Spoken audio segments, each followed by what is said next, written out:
C'est visiblement une situation qui touche tout le monde. Voilà maintenant 15 jours que Vladimir Poutine a lancé une offensive armée sur l'Ukraine, multipliant les négociations avec Volodymyr Zelensky et les dirigeants internationaux entre les bombardements comme celui, mercredi 9 mars, d'un établissement qui abrite un hôpital et une maternité dans la ville de Mariupol, faisant 17 blessés et 3 morts, dont une fillette. Des attaques dénoncées par la communauté internationale, qui s'organise déjà au mieux pour accueillir les plus de 2 millions de réfugiés qui ont quitté le pays quelques jours seulement après le début de la guerre.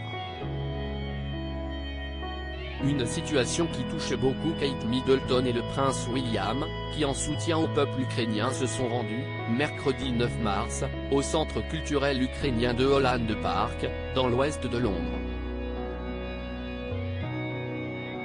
Sur place, ils ont rencontré les volontaires qui depuis 2 semaines envoient chaque jour 2 camions d'aide à leurs compatriotes restés au pays pour combattre l'invasion russe et subvenir aux besoins des civils restés sur place qui commencent à manquer de médicaments, mais aussi, de vivres. L'occasion pour eux d'échanger, et de confier que leurs propres enfants, George, Charlotte et Louis, étaient très touchés par la guerre, rapporte The Mirror. Ils sont rentrés à la maison en demandant tout à ce sujet, a ainsi précisé le prince William, qui ajoute qu'il en parle évidemment avec leurs amis à l'école.